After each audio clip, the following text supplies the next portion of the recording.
ছেলেরা ভালোবাসার কি বোঝে?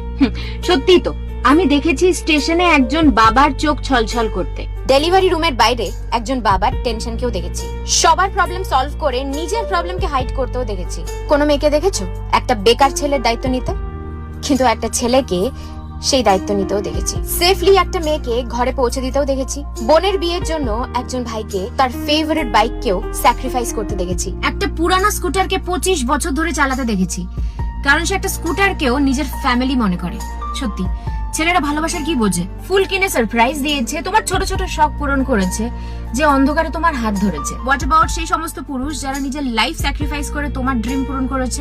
একটা মেয়ে যখন চাকরি পায় সেভাবে আমি একা থাকবো, ইন্ডিপেন্ডেন্ট থাকবো, কিন্তু একটা ছেলে যখন চাকরি পায় সেভাবে একটা সুন্দর ফ্যামিলি তৈরি করব। সত্যি, একজন পুরুষের ভালোবাসা দেখা যায় না, কারণ তারা দেখায় না, তারা শুধু সাইলেন্টলি তাদের ফ্যামিলির জন্য করে যায়। কে বলে গো একটা ছেলের লাইফ ইজি? তাকে সবসময় তার চাকরি বা ব্যাংক ব্যালেন্স নিয়ে জাজ করা হচ্ছে। কাঁধোं पे जिम्मेदारियां लेके चलते हो तो मर्द हो तुम। পরিবারের দায়িত্ব পালন করার জন্য নিজের স্বপ্নটাকেও স্যাক্রিফাইস করতে হয়েছে একজন পুরুষকে। সারা জীবন ছেলে মেয়ের জন্য নিজের সাধ্যের বাইরে গিয়ে সবকিছু করার পরও একজন বাবাকে শুনতে হয় যে তুমি আমার জন্য কি করেছো, কি করেছো তুমি আমার জন্য। কিন্তু একটা কথা বলো, যে যতটুকুই বা সে তোমার জন্য করেছে, অতটুকুই বা তোমার জন্য কে করতো?